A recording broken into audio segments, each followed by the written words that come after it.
Howdy everyone. Whenever I find myself chatting with somebody about what their favorite Wes Anderson film is, I'm often taken aback by how wide-reaching their answers are. It often feels like any of his dozen films are fair game. From his humble beginnings with Bottle Rocket to his latest meditation on life and his career in Asteroid City, or even his Netflix movie Henry Sugar, there's something for everyone. And yet, I seldom hear the Darjeeling Limited come up. Now me personally, I love it. In fact, it's been my favorite Wes Anderson movie since I first saw it in 2014. And today, I thought it'd be fun to sit down and explain why. Because after marathoning his full career for the third or fourth time in my life, I've not only come to look at the Darjeeling Limited as my favorite Wes Anderson film, but as his hallmark movie. Not in the sense that it's a formulaic piece of content your mom or girlfriend can't get enough of, but in the sense that it distills his style and fascinations into one of his deepest and most compelling films. One that can be viewed as his purest work, his peak, or a nexus point for his career. Or, whatever other noun I want to try using in the video title or thumbnail.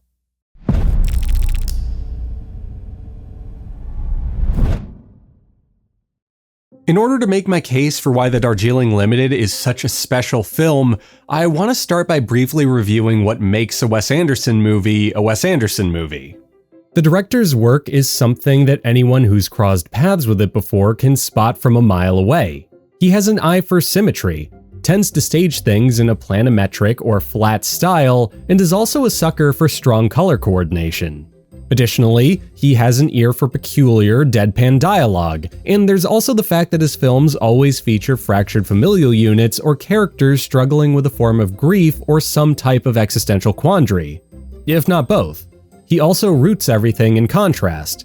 His movies juxtapose a visual style that goes out of its way to fictionalize the world by presenting things like they're being read from a book or appearing in a play, against subject matter that's often as real or heavy as things can get.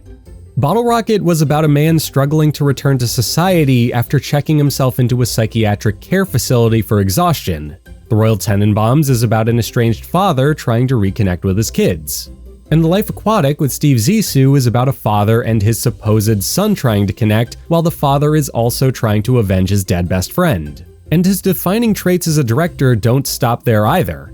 His films often feature stop-motion animation, the same actors returning time and time again, consistent collaborators such as Noah Baumbach or Jason Schwartzman, and a strong love for music from the 1960s and 70s.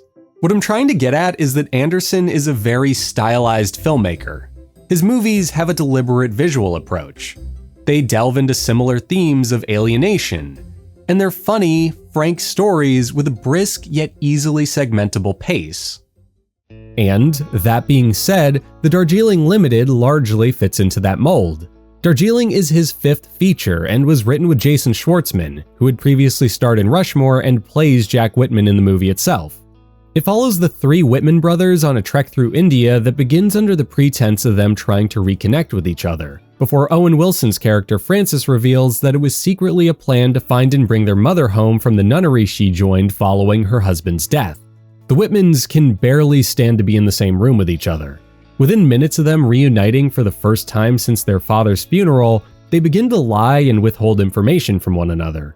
Francis lies to them about the nature of his face full of injuries.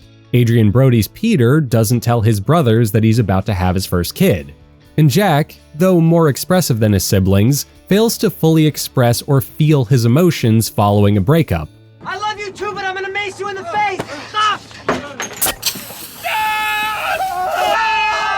It's easy to see how the Darjeeling Limited fits in within Anderson's canon. The damaged familial unit we've seen across his career is depicted in one of its most literal appearances. The existential and emotional slant here are the themes of grief and trust, and the story features a number of familiar faces from his other movies. Even his love for music from the 60s gets repped here thanks to music by the Kinks designating the film's beginning, middle, and end. And if you want to get a little meta about things, you can even argue that the final Kinks song featured in the film, Power Man, even references the cyclical nature of Wes Anderson movies in its lyrics. What results from this is a film that comes across as Anderson waving goodbye to the first chapter of his career. I opened this video by mentioning that some felt that Asteroid City reads like a retrospective on his work as a whole, and I can't help but feel like the same applies here. But because Darjeeling is only his 5th one out of the 12 he's made up to now, one that also serves as a junction between his early work and his more modern stuff. As a glorified Secaucus Junction for anyone from northern New Jersey. I've always felt that Anderson's trademark style became more pronounced following the release of the Darjeeling Limited. While we had already seen shades of what it would blossom into thanks to 2004's The Life Aquatic, a simple glance at the movies that followed Darjeeling shows that his style went through a change in form. We got 2 stop-motion animated films, Moonrise Kingdom, The Grand Budapest Hotel, The French Dispatch of the Liberty, Kansas Evening Sun, Asteroid City, and The Wonderful Story of Henry Sugar, and 3 more. Movies that feel especially Wes Anderson. Whereas earlier films took place in areas that were vaguely rooted in reality, his later work has overwhelmingly been dominated by period pieces or taken place in stylized, exaggerated versions of the world. It's not that anything overt has changed about Anderson's approach, but more so that he decided to lean into it more than he had in the past. His later films have occasionally felt like a man tapping into his undeniable style, while also trying to subvert it through some creative twist. The French Dispatch uses an anthology format to tell its story. The Grand Budapest Hotel is told via an extended flashback. And Asteroid City relies on a multi-layered narrative to give its story additional depth. These twists introduce the potential for omission due to being a piece of journalism that may not have had the time or page space to get everything down right. An older Zero's memory, or something as simple as an omitted scene that carries the secret to what a playwright was aiming for. And while the Darjeeling Limited is similar in that it's Anderson trying to subvert the Wes Anderson formula to some degree, it doesn't do that by just introducing a twist. It also sheds some of the traits that defined his style up to that point. The classic rock music? Well, it's only played a few times in the movie and is replaced by a soundtrack that's more appropriate for the region. The storybook theatrical storytelling. That's there too, but it's also downplayed since it's juxtaposed and motivated by one of the most unique environments in his filmography.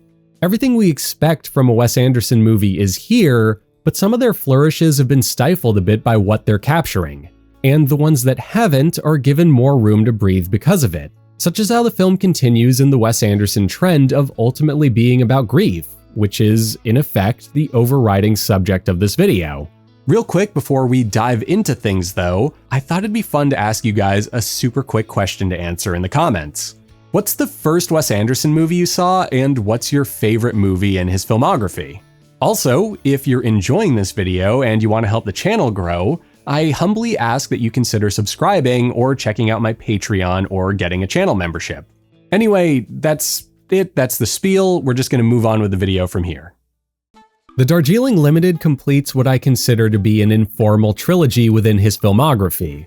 I say this because his 2 previous films, The Royal Tenenbaums and The Life Aquatic with Steve Zissou, deal with similar feelings of grief and abandonment. In Tenenbaums, this was shown through Chaz's micromanagerial parenting style following the death of his wife, as well as the way that he and his siblings have a troubled relationship with the titular Royal Tenenbaum. In The Life Aquatic, we see these themes manifest through Steve Zissou's quest to avenge his best friend Esteban while also getting to know his alleged son.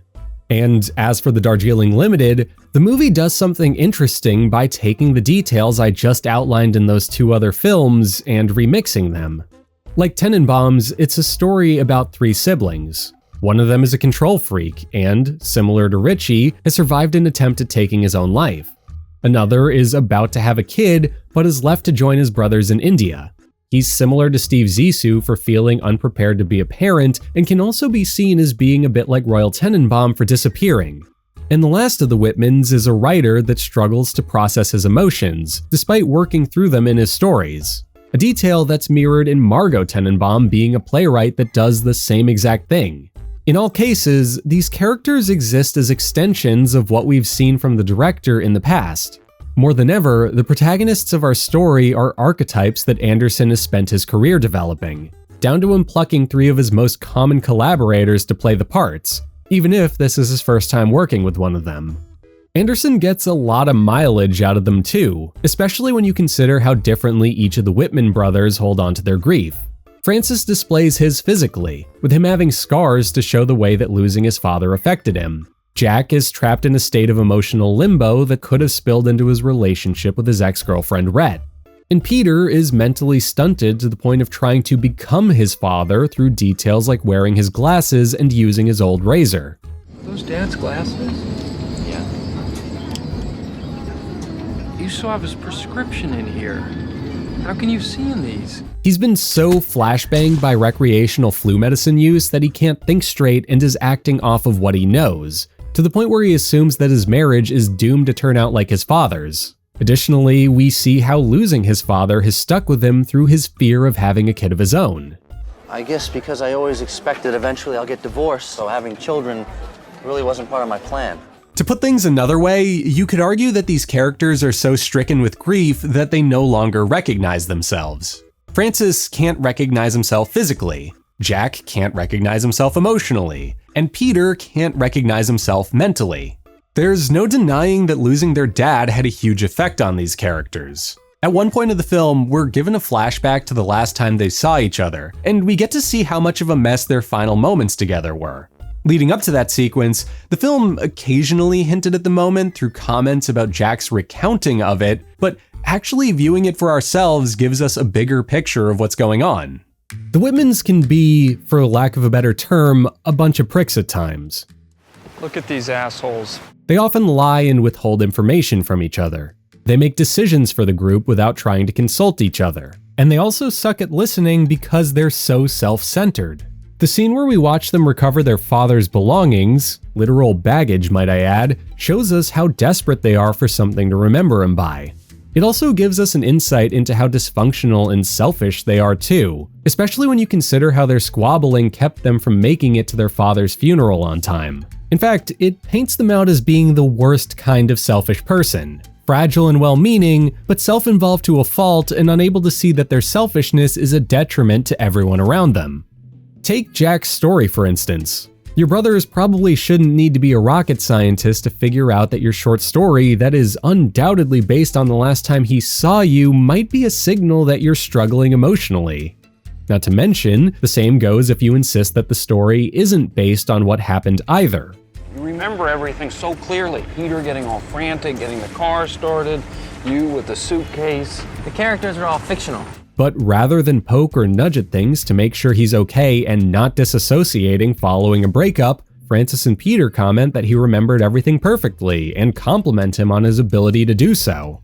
Now, I'm no shrink or anything, though I did consider becoming one at one point, but I think it's safe to assume that someone being able to perfectly summarize a difficult, if not straight up traumatic event a full year later may imply some things. Like the fact that they may not have completely moved past that moment and that it's informing some of the other stuff that he's going through. Especially when you know that he's already struggling in life. I don't feel good about myself.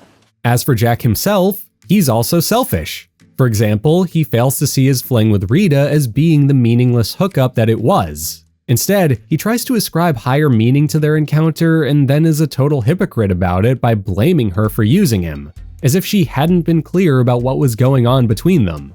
Peter's no slouch on the selfishness front either. I've already mentioned that he keeps a few of his father's belongings on him and that he uses them regularly. But one thing I failed to point out is that he didn't ask his brothers for permission over whether he could keep them. He just took them, then tried to convince his brothers that he had every right to because he was with their dad when he died and that his father may have called him his favorite in his final moments. I was his favorite.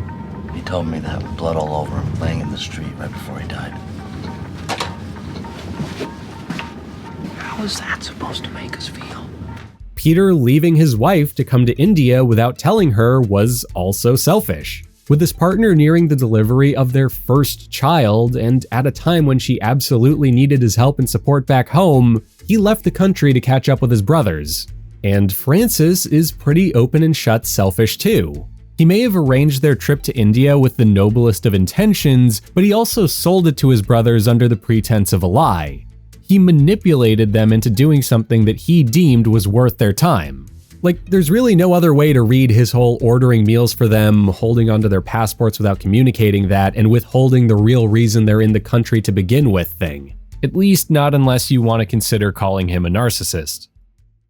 With the Whitman brothers, being on a train together takes on the obvious metaphor of running away from their problems. But since they've checked their luggage with them, they may as well be stuck on a hamster wheel since they're dragging their grief along for the ride. Because despite the progress they've made over the past year, with Francis recovering from his injuries, Jack writing more stories, and Peter and his wife expecting a child, it's all been informed by what happened to their dad. Everything just sorta loops back around to him. We're constantly reminded of this by the way that they bicker over his belongings, or the way that his full set of luggage follows them wherever they go.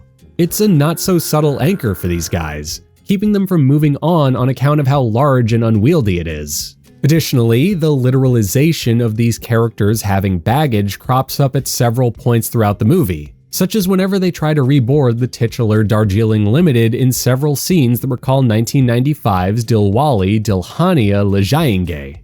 The film even ends with them deciding to leave those bags behind in favor of making their train, making this as on the nose as it could have been. These bags aren't gonna make it! It's only after they're forced to confront mortality again by rescuing 3 boys that were about to drown in a river that they're able to work past their trauma, coincidentally leaving their bags behind for a moment in the process.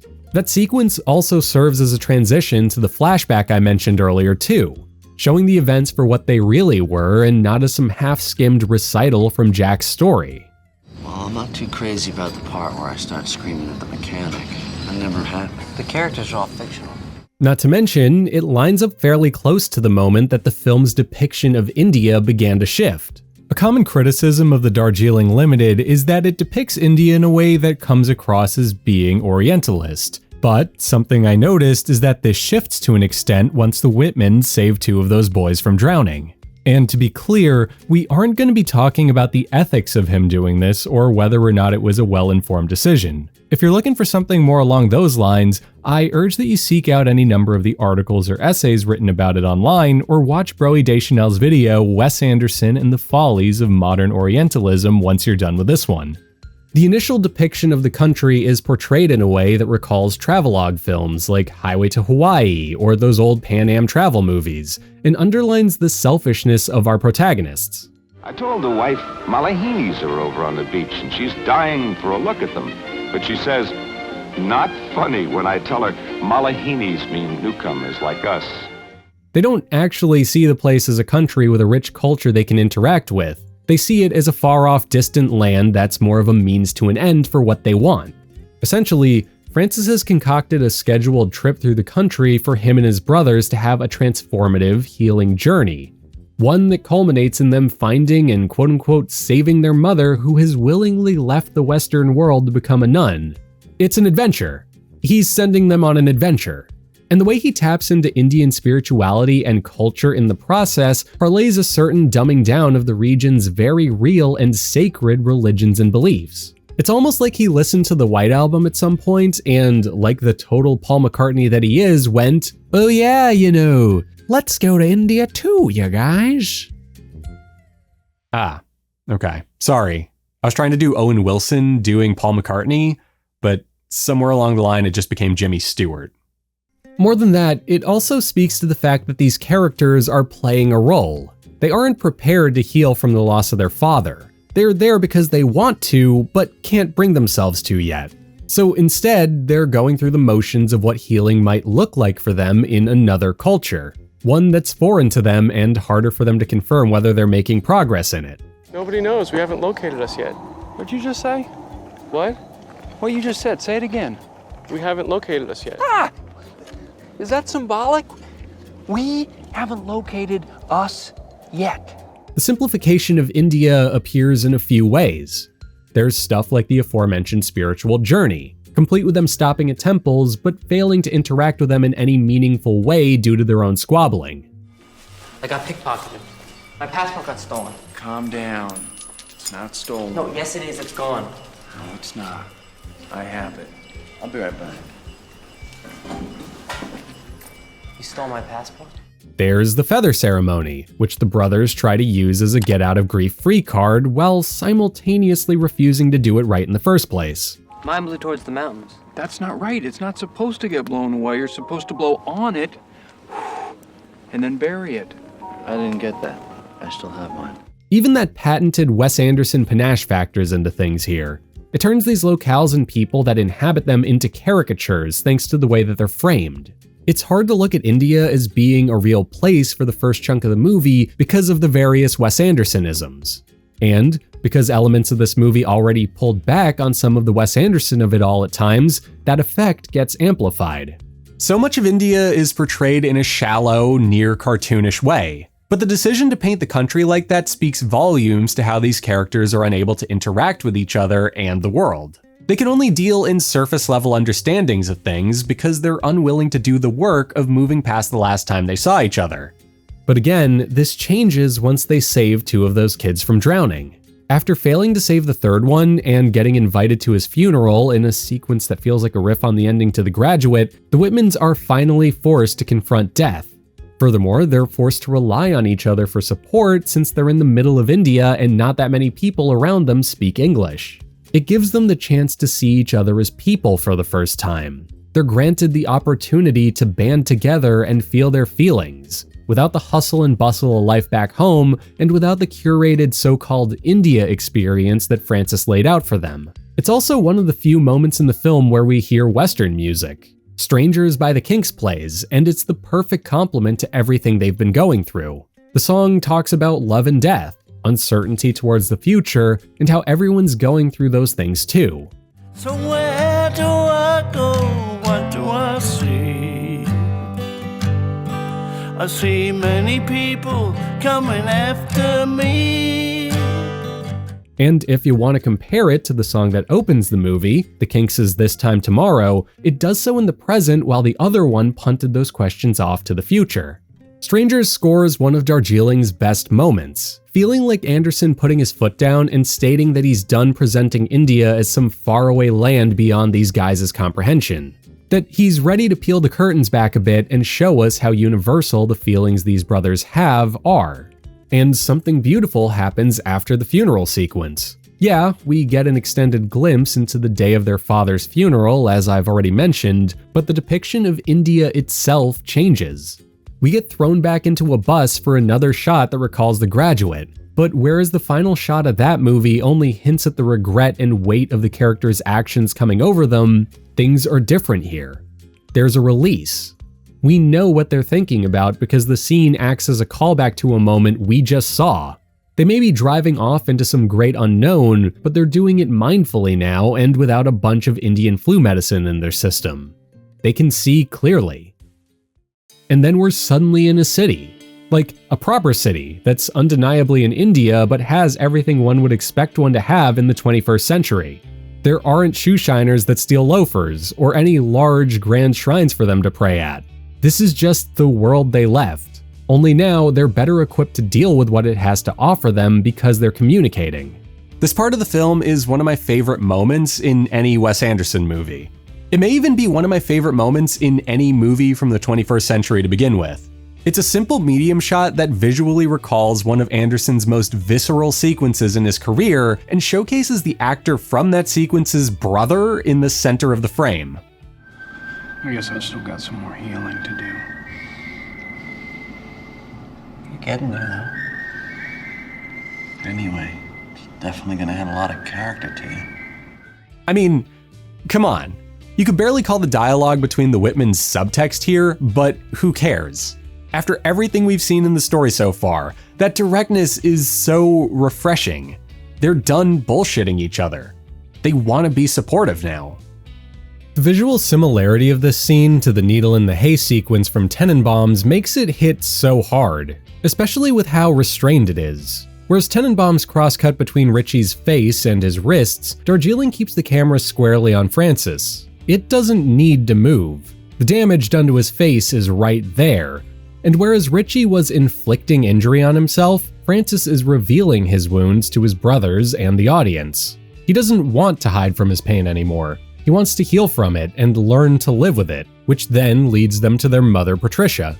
Despite her clearly outlining that it wouldn't be a good idea for them to visit her, they decide to go anyway. Worse, they do it thanks to some of their residual selfishness by brushing off the mention of a tiger being there as a lie or fabrication to keep them away. Wait a second, what are you saying to him? I'm telling him to lock up your horses. There's a tiger. Really? We thought that was bullshit.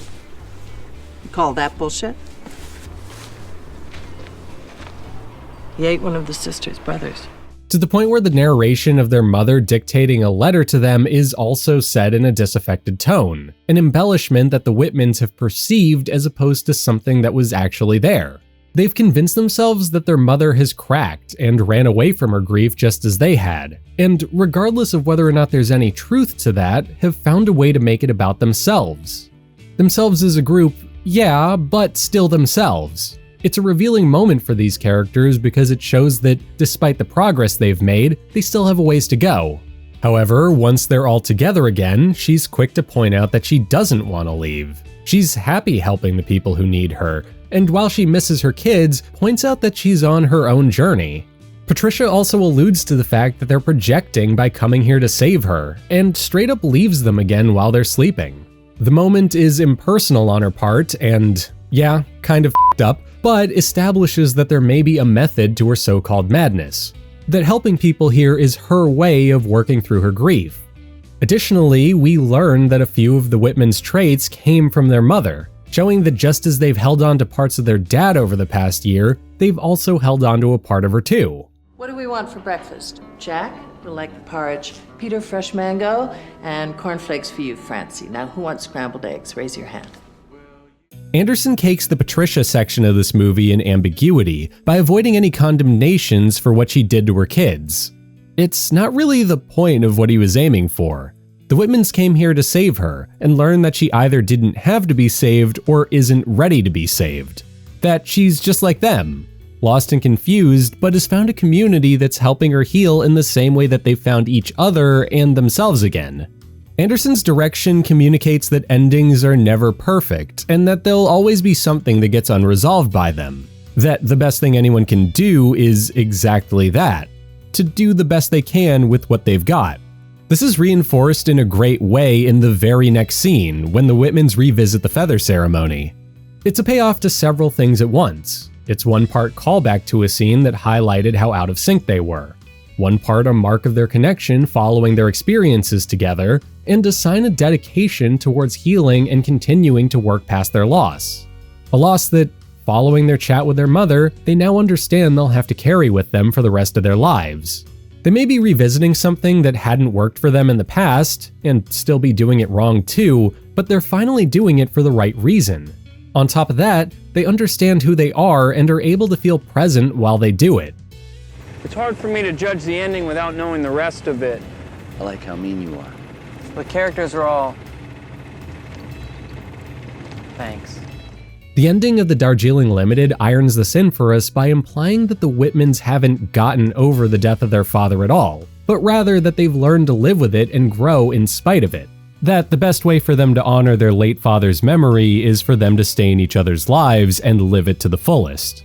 Part of how this is conveyed to us is through one of my favorite needle drops in any Wes Anderson movie, Joe Dasson's Les Champs-Élysées. The thing I love about it is the way that it blends simple but poignant and jovial lyrics with the imagery of the Champs-Élysées, which is famous around the world for being the home of the Arc de Triomphe. It paints a powerful picture because, for those of you that don't know, the Champs-Élysées is named after the Elysian Fields from Greek mythology, which are themselves a paradise dedicated to fallen heroes and Greek gods.